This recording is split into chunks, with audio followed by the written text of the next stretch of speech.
¿Qué tal, jóvenes? Espero se encuentren muy bien. En esta ocasión, o en esta semana que está por iniciar de... ¿Qué fecha? ¿Qué fecha? Del 8, del 8 al viernes 12 de marzo, pues vamos a estar trabajando específicamente con los elementos de entrada. Veo algunos que andan todavía confundidos, o más bien que confundidos, pues no se han puesto las pilas. La verdad es que es un poco complejo, lo entiendo, pero me doy cuenta en sus tareas que pues no, en el caso de algunos pues son puras copias, que eso es algo que voy a inicialmente hablarlo, porque ya a partir de ahora aquellos que sorprendan, y ahorita les puedo mostrar sus trabajos, hay muchos de ustedes que nada más copian y pegan lo que a alguien les pasa, y tengo a muchos que me están poniendo así exactamente lo mismo. Entonces, ya a partir de ahora, para que no haya con que no me dijo nada, yo no me puedo poner a investigar quién le copió a quién. Simplemente yo veo dos trabajos o respuestas iguales, les pongo un cero. A todos los que encuentre que tengan la misma respuesta. No es posible que todos pensemos exactamente igual. Exactamente igual no. Podremos eh, coincidir en algunas cosas y comentar algo similar, pero no idéntico. Entonces, ustedes perfectamente lo saben bien. Muchos de ustedes nada más están copiando lo que alguien más hace. Y hasta eso que son que ni siquiera tienen la precaución de ver si es correcto, copian puras cosas que están hasta equivocadas. Y hasta con las mismas faltas ortográficas y todo, igual. No le cambia nada. Entonces, para que tengan cuidado, por favor, porque a partir de ahora aquellas respuestas, porque en algunos casos les pongo a veces cuestionarios y nada más están pasando las preguntas y ustedes lo saben perfectamente bien, yo también. Entonces, nada más, ahora sí, ya a partir de ahora, en caso de un cuestionario donde les pongo preguntas abiertas y veo respuestas idénticas iguales, a todos los que encuentre con esas mismas respuestas se las voy a poner mal para que no les sorprenda y no digan, no, es que, ¿por qué? Que no nos dijo algo como eso. De antemano no tendría yo que decirles nada, pues es algo lógico, usted no puede estar copiando lo que alguien más hace. Hágase responsable de sus trabajos, hágalos. Bueno, en el pasado video vimos que un circuito de control pues consta de tres partes, que tenemos elementos de entrada, lógica del circuito y elementos de salida. Hasta ahorita hemos hablado de manera así general de cada uno de estos elementos. Dijimos, no, pues qué son los elementos de entrada, dijimos qué es la lógica del circuito y mencionamos qué son los elementos de salida. Este, hasta ahorita eso es lo que hemos visto aquí en el cuadernillo de trabajo. Aquí en el cuadernillo de trabajo van a encontrar todo lo que hemos estado o vamos a ir viendo. Entonces, hablamos de manera general de cada uno de estos y ya ahorita vamos a hablar específicamente de los elementos de entrada, que ya les encargué un mapa conceptual en donde ustedes tenían que investigar de esos elementos de entrada. Vimos también que existen de tres tipos, que pueden ser manuales, mecánicos y automáticos. Ustedes debieron de haber hecho un mapa conceptual en donde me pusieran a los elementos de entrada, cuáles son los elementos manuales, los de tipo mecánico, los de automático, que pareciera que algunos pues no me entendieron. Y ahorita pues vamos ya a hablar específicamente y únicamente de los elementos de entrada, de los de tipo manual, los de tipo automático y los de tipo mecánico. Espero que con esto ya quede un poquito más claro y porque de ahí nos vamos a pasar, pues prácticamente nos vamos a pasar a lo que es los elementos de salida, porque la lógica del circuito pues no es algo físico como tal. Entonces vamos a ver qué con los elementos de salida, cuáles son esos elementos de salida, pero primero pues hay que entender bien e identificar cuáles son esos elementos de entrada de tipo manual, automático y mecánico. Entonces, Ya aquí en su cuadernillo de trabajo pues ya va a estar aquí esto que se llama generalidades de los elementos de entrada. Aquí en los elementos de entrada, estas generalidades pues nos sale un poquito acerca de esos elementos de entrada. Pues ya vimos que en nuestro caso dice aquí, como ya se mencionó anteriormente, en el presente curso se trabajará con elementos de entrada digitales principalmente, los cuales son también conocidos como dispositivos todo o nada. Ya explicamos qué son los dispositivos digitales y analógicos o análogos. Entonces en este curso únicamente vamos a estar trabajando con dispositivos de entrada de tipo digitales, pero saber que hay de tipo análogo también, y que pues, muy seguramente, como lo mencioné ya, en quinto semestre pues estaremos retomando esto, pero a lo mejor ahora sí vamos a hablar de estos elementos, pero ya también no solo de los digitales, sino también de los análogos. Eh, bueno, esto aquí se los voy a dejar yo, me voy a ir directamente para que no sea tanto tiempo el video, pero aquí está esta información que deben ustedes de leerla, para eso se las estoy dejando acá. Todo esto lo tienen que ustedes leer. Cualquier cosa que venga acá puede ser pregunta de examen, para que no me vayan a decir que no, es que no me dijo, no esto. Cualquier cosita que venga aquí es pregunta de examen, así que tienen que ustedes leerlo. Yo me lo brinco pues para no durar tanto con el video. Bueno, y luego ahora sí nos vamos con los dispositivos de entrada o de mando digitales de accionamiento manual. O sea, ahora sí nos vamos con los elementos de entrada de tipo manual. Nos dice que los dispositivos de mando digital de accionamiento manual más usados en la industria son pulsadores, interruptores de pie y combinadores de mando. Y ahorita vamos a hablar más acerca de ellos. Y pues por aquí les dejé algunas, porque también eso hay que decirlo, les dejé algunas normas a las cuales se rigen estos dispositivos. Dice algunas de las normas que definen materiales, dimensiones, límites de temperatura, grados de protección, clase de aislamiento, limitaciones de tensión, corriente y muchos otros aspectos de estos dispositivos son en base a estas algunas normas, y son muchas más. Solo les coloqué aquí algunas cuantos y solamente para hacer referencia y recordarles pues que todos estos materiales de automatización, por así decirlo, estos pulsadores, estos interruptores, estos combinadores de mando, pues están basados en normas americanas, europeas. Y bueno, nos vamos con el primero de ellos, con los pulsadores. Los pulsadores pues son elementos de entrada de tipo manual y pues existen muchos tipos de ellos. Dice, son interruptores de control. Esto hay que grabárselo. Son interruptores, porque yo le voy a preguntar a lo mejor en el examen, ¿qué es un pulsador? Y usted va a tener que ponerme.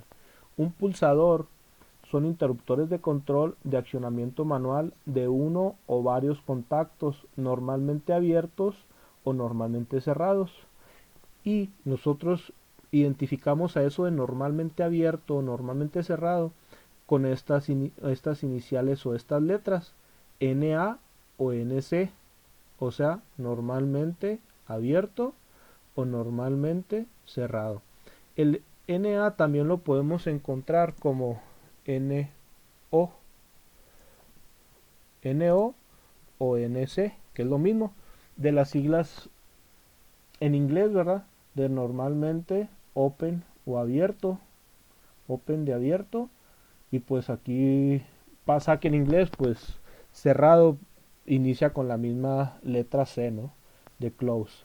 Entonces, también pudiera encontrar SNA, este NA como NO, porque es normalmente abierto. Bueno, pues existen muchos tipos de pulsadores. Aquí les dejo una imagen pues para que vean que hay diferentes tipos. Este muy seguramente este que está aquí en el pulsor pues lo han visto por ejemplo en las gasolineras, y hay de color amarillo, de color rojo, unos más grandes, otros más pequeños. Acá está otro similar. Entonces existen variedad, muchos. Hay que entender pues qué hace cada uno de ellos. Entonces aquí, para entender lo que significa esto de que tiene uno o varios contactos, pues desgraciadamente no los podemos ver, pero físicamente después los van a ver a lo mejor. Es que pues yo presiono un botón, por ejemplo este botón azul, lo presiono, y al presionarlo, eso va a hacer que internamente se cierren así como unos puentecitos, por así decirlo, si lo quiere ver. Es como si cerrara un puente. Y entonces ese puente, cuando yo lo cierro, digamos, pues va a permitir que la corriente eléctrica o que la energía eléctrica pase a través de ese puente porque ya está cerrado. Entonces eso sucede cuando yo presiono ese botón y puede hacer que sea de tipo normalmente cerrado o normalmente abierto. ¿Y qué significa eso? Si es normalmente abierto, imagínese que ese puente esté sin presionar el botón, ese puente está abierto. Por eso se dice normalmente abierto. Cuando yo presiono el botón, como está abierto, cuando lo presiono, se va a cerrar. Y caso contrario, si yo tengo un contacto normalmente cerrado, yo sin presionar el botón, este botón va a tener, digamos, ese puente ya cerrado. Entonces la energía va a poder circular por ese puente porque está cerrado. Pero si presiono ese botón, el puente ese va a cambiar de posición, o sea, si está cerrado, se va a abrir. Entonces yo puedo tener botones que puedan tener uno, como dice ahí, uno o varios contactos. Puedo tener un botón que tenga puentes, por así decirlo, que a esos puentes les vamos a llamar contactos. Puedo tener un pulsador o un botón pulsador que tenga contactos normalmente abiertos y normalmente cerrados en un solo botón. O puedo tener un botón que nada más tenga un contacto abierto o un contacto cerrado. Bueno, los pulsadores, o también conocidos como push button, son los dispositivos más utilizados para el mando de motores y en general de las máquinas industriales. Según su operación o manera de actuación, los pulsadores se clasifican como de contacto momentáneo o de contacto sostenido o retenido. Que esto alguna persona que no recuerdo ahorita el nombre me hacía una pregunta por ahí de que si era lo mismo.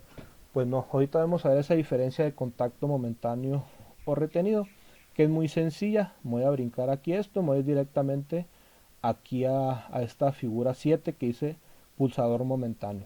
Un pulsador momentáneo, pues bueno, así es como se vería el esquema de un botón pulsador. Aquí están esos, de hecho aquí dice, miren, contactos, esos puentecitos. Si ustedes se fijan, es que déjenme ver cómo lo puedo hacer esto más. No, se me hace que no voy a poder. Bueno, haciendo esto solamente. A ver, para que lo puedan a lo mejor apreciar un poquito mejor.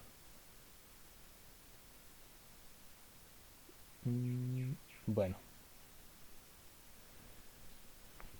este es el botón, el esquema de un botón pulsador.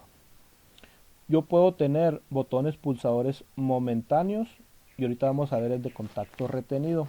El momentáneo, pues solamente su acción es momentánea hasta que yo lo dejo de presionar.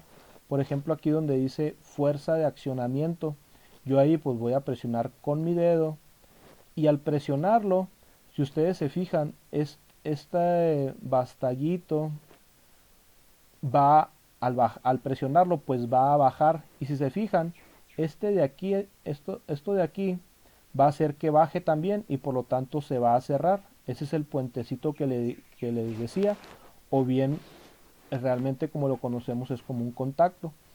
Y este de acá, se fijan ahorita está cerrado, entonces al yo presionarlo o al accionarlo, este vástago va a bajar y este se cerraría, o sea, toparía aquí donde tengo el va el puntero, se cerraría, toparía aquí y este de aquí se abriría.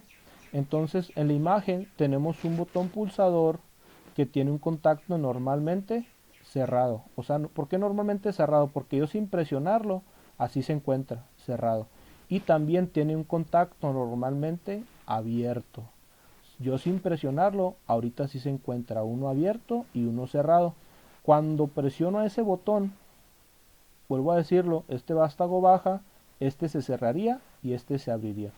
Pero si yo quito el dedo del botón, por eso tiene aquí un muelle de reposición, si yo quito el dedo del botón, nuevamente el botón regresa a su posición, o sea que se volvería a abrir y se volvería a cerrar, ¿sí? Entonces por eso es que los conocemos como botones o pulsadores momentáneos, no se quedan en la posición cuando yo lo presiono. Y de aquí en adelante, pues ustedes van a tener que irse grabando estos simbolitos, porque va más adelante, vamos a ver diagramas. Y entonces yo un botón pulsador, ¿cómo lo represento en un diagrama? Pues esta que dice aquí ANSI, si yo voy a trabajar con las normas americanas o con un diagrama, por ejemplo, tipo escalera, que es de la norma americana, yo voy a usar estos símbolos. Si yo voy a usar un diagrama con las normas europeas, voy a usar estos símbolos. O sea, esto es un símbolo para la norma europea y esto es de la norma americana. ¿Cuál usamos más comúnmente? La norma americana. Pero por si alguna vez se encuentra, por ejemplo, alguno en el sistema europeo, pues aquí va a tener, ¿verdad? Aquí va a tener también esta referencia. Entonces, yo puedo tener un botón, por ejemplo, si ustedes se fijan este de aquí, o sea, gráficamente podemos ver que cómo está normalmente abierto y este cómo está normalmente cerrado. Entonces yo puedo tener un botón que sea normalmente abierto o que sea normalmente cerrado.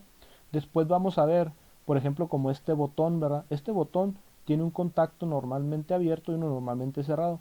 ¿Cómo lo dibujo? ¿Cómo lo dibujaría eso? Después se los explico ya cuando empecemos a ver los diagramas. Entonces yo si veo este símbolo, yo ya tengo que saber que es un botón pulsador. Ok. Luego, pues tenemos los pulsadores de contacto retenido. Me voy a ir directamente a ver si viene la imagen. No, en este caso no les puse imagen. Voy a ver si luego aquí se las coloco abajo si encuentro alguno. Bueno, los pulsadores de contacto retenido, pues la diferencia de este es que si yo lo presiono y quito el dedo del botón, ahí se va a quedar presionado, digamos, ese botón. Por eso es de contacto retenido. Se va a quedar ahí retenido aunque yo quite el dedo. Un ejemplo de estos, ¿cuáles son? Pues por ejemplo, más común que hemos visto, por ejemplo, estos de cabeza de hongo. Estos de cabeza de hongo, usted lo presiona, por ejemplo, vean este, de hecho aquí se alcanza a ver en la imagen.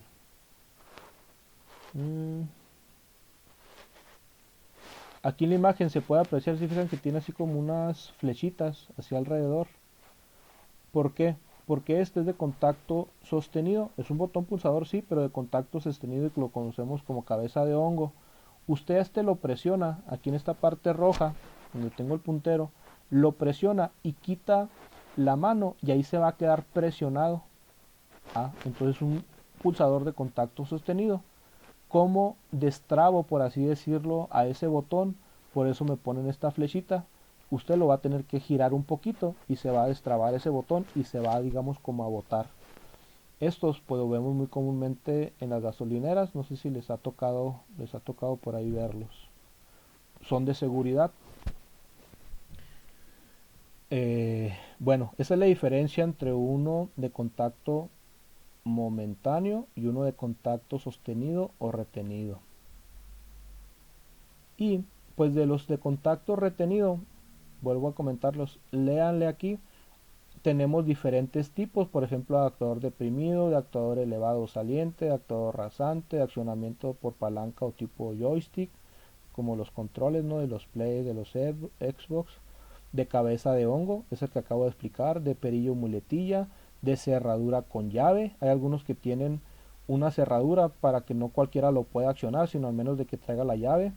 Luminosos, de membrana, entre otros. Yo aquí les puse, por ejemplo, un pulsador de actuador rasante. O sea que, ¿por qué rasante? Porque el botón no sobresale de la carcasa, y el de actuador saliente, si se fijan, vean ustedes la diferencia, este no sale de la carcasa y este sí está afuera de la carcasa. ¿Cuál usamos más? Pues más comúnmente este, si lo que eso lo vemos físicamente, porque este, si usted por ejemplo se recarga en el botón, mmm, difícilmente lo va a accionar, son más de seguridad. Y este, si por ejemplo supongamos que este botón está en una pared y usted por error va y se recarga, lo va a accionar a la mejor. y va a ser que puede suceder un accidente, no va a ser que a lo mejor enciende un motor que tiene una, no sé, que es de un serrucho de una máquina o algo. Entonces, hay varios tipos, ¿no? Entonces aquí vienen algunos ejemplos y aquí está, por ejemplo, el ejemplo de uno rasante y uno de actuador saliente. Luego, pues viene ese que acabo de mencionar del cabeza de hongo. Aquí de igual forma, así les dejé el simbolito. Aquí viene el símbolo de un pulsador de cabeza de hongo. Si usted quiere dibujar un pulsador de este tipo de cabeza de hongo, aquí está el símbolo. Igual recuerde, si dice ANSI es para la norma americana y si dice IEC es para la norma europea. Vuelvo a decirles, ustedes leen toda esa información.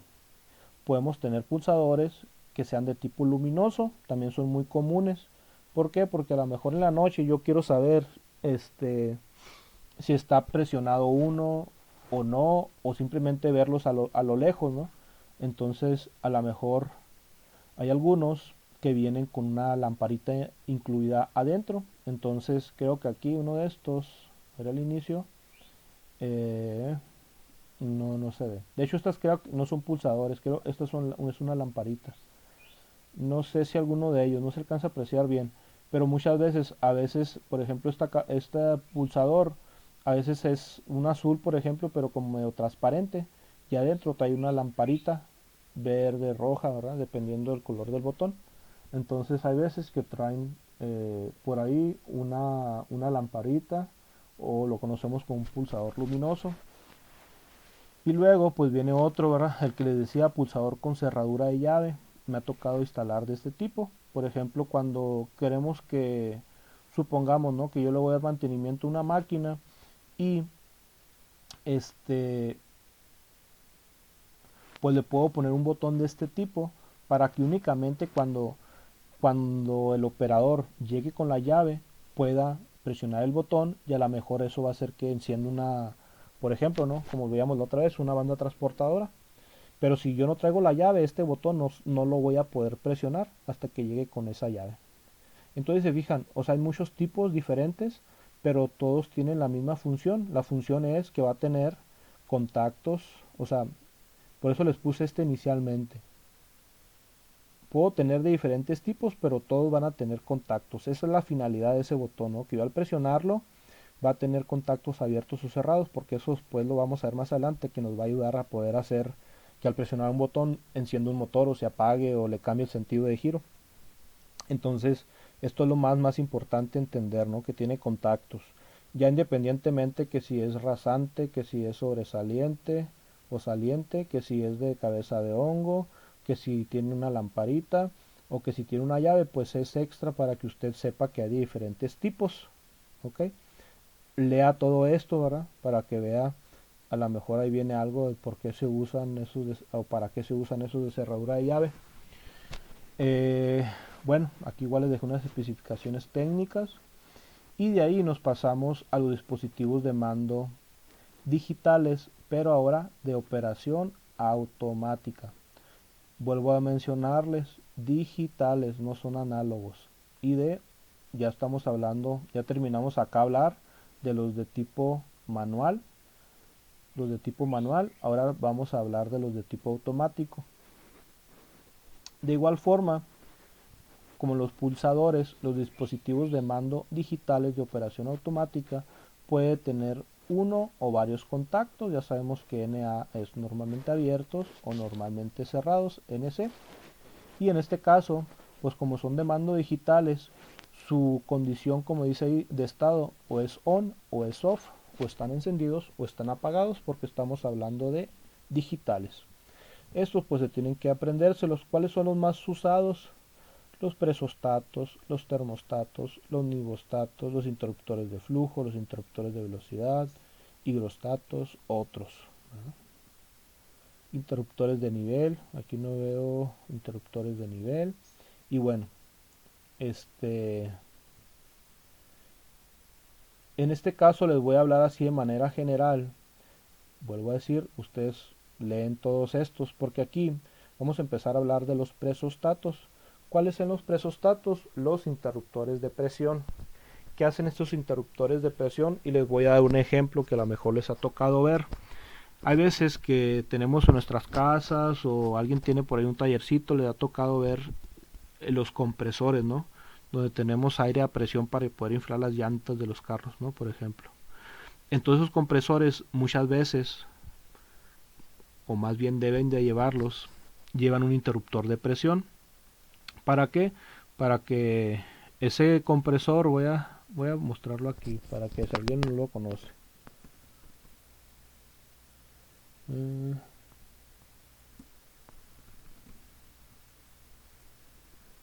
Pues si alguien no lo conoce, ¿no? Vamos a ver. Pues hay de muchas formas. Aquí hay.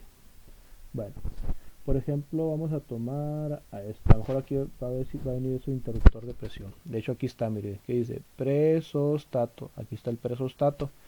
Yo enciendo mi compresor y ese compresor trae un presostato que la función es ese compresor agarra aire o succiona aire del medio ambiente y lo que hace es meterlo a este tanque.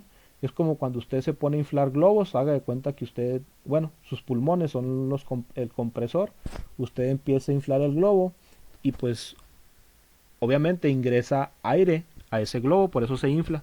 Hagan de cuenta que es lo mismo, pero pues obviamente una dimensión mucho más grande. Este compresor, hagan de cuenta que son ustedes y este es el globo, ¿no? Que lo van inflando. En este caso pues no se va inflando, simplemente el aire se empieza aquí a guardar y se empieza a comprimir. Entonces esto hace que la presión, por eso trae aquí unos manómetros, la presión empiece a aumentar. Entonces es peligroso. Debemos de llegar a un punto en donde el compresor se detenga para que ya no meta más aire, si no, digámoslo así como cuando inflamos un globo, si no el globo se revienta, ¿no? Truena. Pues aquí igual puede tronar, pero pues a diferencia de un globo, pues aquí es algo más más feo, por así decirlo, ¿no? Con mucho más peligro. Entonces, para eso es este presostato. Yo ese presostato, algunas veces, dependiendo del presostato, lo puedo regular. Le digo, ¿sabes qué? Yo nada más quiero que llegue a 100 psi. Esa es la forma en que medimos la presión, en psi, libras sobre pulgada cuadrada, por ejemplo. Es una unidad de medida. Entonces, cuando llegue a 100 psi, este presostato va a detectar esa presión y le va a mandar una señal. Si se fijan, aquí hay unos cablecitos. Le va a mandar una señal para que ese compresor se detenga y ya no mande más aire aquí a, digamos, a este tanque, a este depósito, porque si no, pues puede tronar, ¿no? Puede explotar, por así decirlo. Entonces, ese presostato tiene que ver con presión, ¿sí? Puede ser presión, vamos a ver, de algún fluido. Aquí está. Entonces, de esos presostatos, pues existen de diferentes, ¿no? Hay de pistón, de tubo bordón, de diafragma, de fuelle. Aquí vienen, independientemente del tipo, esa es su función. Déjeme ver si aquí está. Dice, son interruptores de control de uno o varios contactos que se accionan en respuesta a un cambio de presión con respecto a un valor de referencia. O sea, cuando yo lo programo, por así decirlo, digo, ¿sabes qué? Quiero que llegues a 100 psi y mandes esa señal, ¿no? ¿Qué señal va a ser? Pues también tiene contactos. O sea, cuando llegue a 100 psi, quiero que el contacto que tienes normalmente abierto se cierre y el que es normalmente cerrado se abra. Esa es la señal que manda. Entonces, vuelvo a mencionarlo, se acciona, o sea, cuando se acciona, esos contactos cambian de posición. Si es abierto se cierra y si es cerrado se abre. Se acciona en respuesta, perdón, a un cambio de presión. Y pues ahí les dejo algunos. Y otra cosa, aquí está el símbolo de un interruptor de presión. Independientemente del tipo de presostato, su símbolo va a ser igual. ¿Sí? Yo puedo tener un presostato de tubo de bordón. ¿Cómo lo represento en un diagrama? Así. ¿Cómo represento en un diagrama a un presostato de pistón? Así, de igual forma, ¿verdad? Después eso lo vamos a ver más adelante. Tiene que grabarse este simbolito, igual, norma americana, norma europea. Así lo represento, como un medio círculo, ¿verdad? Muy bien. Ahí están los presostatos. Y luego nos vamos con el termostato. El termostato lo que va a hacer es igual va a tener contactos abiertos y cerrados, pero el que va a medir la temperatura, ¿sí? ¿Dónde tenemos un termostato? En el refrigerador, por ejemplo, ¿no?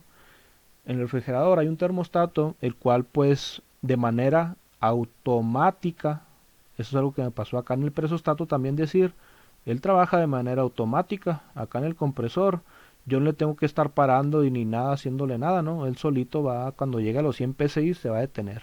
Por eso es un dispositivo de mando de tipo digital, pero automático.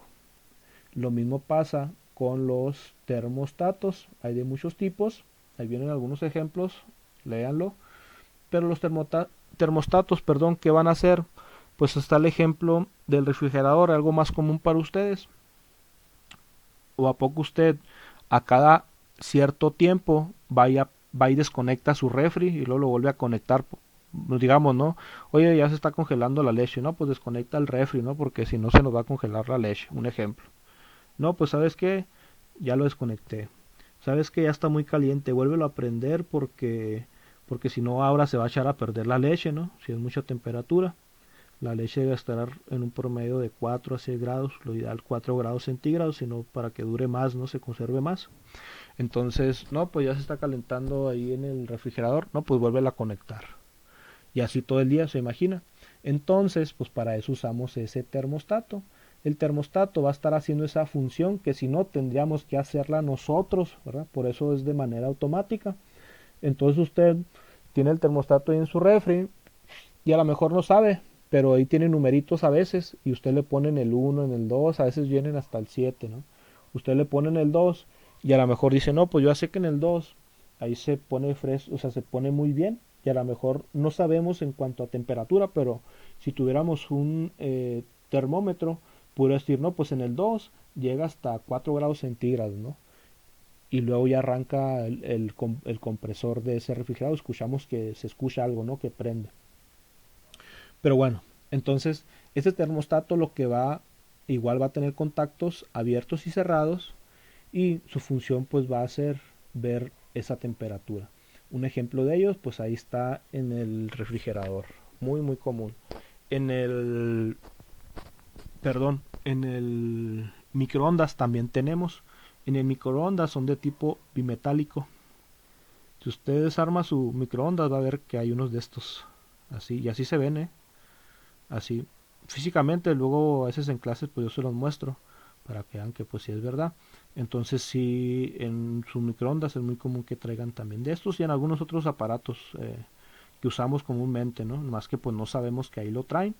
Entonces, termostato, léanlo, aquí viene, ¿verdad? Dice sensores para sistemas de control de temperatura, refrigeradores, congeladores, calderas, hornos. Lean toda esa información.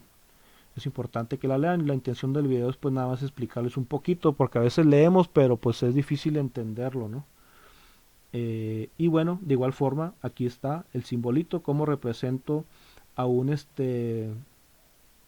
termostato o a un interruptor de temperatura. ¿Cómo lo represento en un diagrama? Pues aquí está con la norma americana y con la norma europea. Estos se los tienen que aprender porque yo a lo mejor en el examen le pongo este simbolito. A lo mejor le pongo este simbolito y le digo a qué tipo de elemento o de mando digital automático representa este símbolo, ¿no? Entonces, algo así, ¿no? Entonces usted tiene que saber que estamos hablando de un termostato o un interruptor de temperatura. Luego, pues vienen los interruptores de nivel. Estos interruptores de nivel de igual forma, hay de muchos tipos y podemos ir directamente a su símbolo. Ahí está su símbolo, ¿se acuerdan de este símbolo? Por ahí lo vimos en el otro video. Un circulito completo hace referencia a un interruptor de nivel. ¿Dónde los usamos? Pues son muy muy comúnmente usados. Por ejemplo, en los ranchos muchas veces que tienen sus cisternas, pues los usan. ¿Para qué? Pues por ejemplo ahora que anda, pues no de moda, bueno, pues sí un poco de moda ahora con la presa a la boquilla, pues muchas veces en las bueno, hablando del agua, muchas veces, por ejemplo, en los ranchos, pues tienen un sistema de bombeo y a lo mejor extraen agua del subsuelo por medio de una bomba y extraen esa agua y la ponen en una pila, ¿no? Así como en una alberca. Y pues esa alberca, pues yo tengo que tener a lo mejor un interruptor de este tipo. ¿Para qué? Para que cuando llegue el agua por aquí, supongamos que este está en la pila, este interruptor de nivel, y pues lo que va a detectar es el nivel del tanque, ¿no? De ese tanque donde voy a almacenar el agua. Y pues cuando ya el nivel esté casi por derramar, este se va a accionar y pues va a mandar una señal. ¿Y para qué? Para que se detenga esa bomba, para que ya no mande agua, porque si no se va a derramar esa agua. ¿Dónde lo vemos? También, pero ojo, es de otro tipo, no es lo mismo. En el excusado o en la taza de su casa, quítele la tapa de arriba y va a tener un flotador que se parece a este. ¿Eh? ¿Y qué hace ese flotador? Ojo, aquí es pura, en su casa, en su taza es de pura agua. ¿Eh? Aquí sí vamos a tener algo eléctrico, ¿eh? Una señal eléctrica. Pero trabaja bajo el mismo principio. La taza, el depósito de la taza se va llenando, este flotador se va moviendo hacia arriba y eso va haciendo que se cierre un conducto que es el que hace que el agua entre, ¿no?, a la taza. Y pues ya cuando se llena por completo, pues se sube y ya no deja pasar agua, ¿no? Hasta que usted le baja la taza. Pero aquí es de manera, o sea, de manera mecánica, pero no tiene nada que ver con lo eléctrico, ¿no? Con lo que nosotros acá hacemos. Entonces aquí sí vamos a tener contactos, igual vean la imagen, contactos abiertos, contactos, si fijan aquí me le dicen NO, o sea, normalmente abierto, lo que les decía, a veces lo vamos a encontrar como NA o como NO. Entonces puede ser que también tengamos contactos abiertos y cerrados de estos tipos de interruptores de nivel y son pues automáticos, ¿verdad? De manera automática nos van a estar detectando el nivel. Y este de flujo pues se los dejo a ustedes ya para acabar con el video. Este de flujo lo que nos va a detectar es cuánta cantidad de un fluido pasa. Por ejemplo, esto yo lo puedo poner en mi casa, por así decirlo, y que cuando esté gastando, supongamos, ¿no?, cuando me esté bañando, saber cuánta cantidad de agua pasa en una unidad de tiempo. O sea, cuántos litros gasté en una hora, por ejemplo, ¿no? Estos interruptores de flujo o flujómetros nos van a decir, ¿sabes qué? Estás gastando 4 litros por minuto, por ejemplo, ¿no? Y pues también ahí está su simbolito como una banderita. En este caso sí únicamente les dejé este el de tipo con la norma americana. Y finalmente hasta aquí terminan los de tipo, los elementos de entrada de tipo automático. Y ya aquí vienen los dispositivos de mando digitales de operación mecánica. En este caso únicamente les puse el que ya igual se los he mencionado en repetidas ocasiones, el interruptor de posición o limit switch. Y pues ahí, por ahí lo leen y ven las imágenes y traten ahí de entender cómo funcionan. Son muy buenos para buscar ciertas cosas, pero lo que verdaderamente tienen que buscar, no lo buscan. ¿Por qué? Si usted tiene duda, métase directamente, por ejemplo, aquí, mire. ¿Qué tan fácil es aprender? Nomás que no quieren aprender.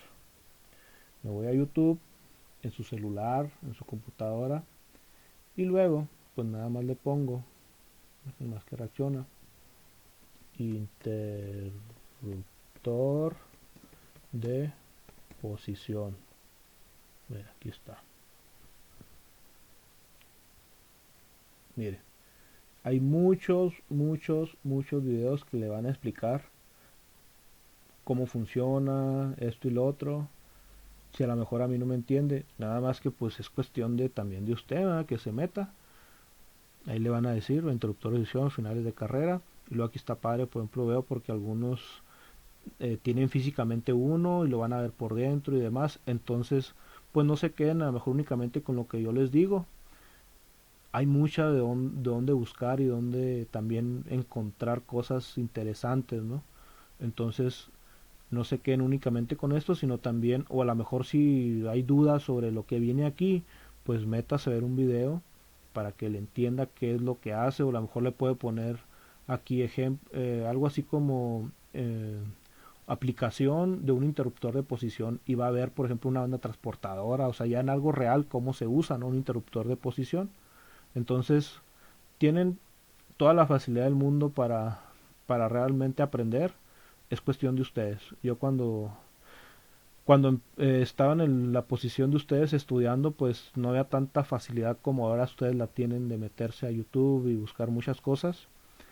Ahorita ya la tienen y hay mucho, mucho, mucho de dónde encontrar.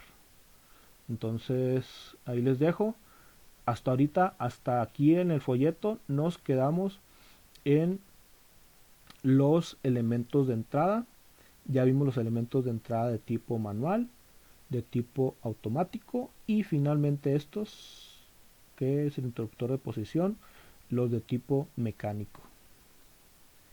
Vuelvo a repetirle, no se quede nada más con lo que vemos aquí. Usted tiene duda, puede así como ahorita rápidamente irse a buscar un video, pero realmente pues eso ya es meramente de ustedes, ¿verdad? No, yo no puedo ponerme a ir a su casa y decirle pues métase a ver un video, ¿verdad? En vez de estar viendo Facebook, en vez de estar viendo TikToks y todas esas cosas, mejor póngase a ver un video de estos que le va a servir más. Bueno,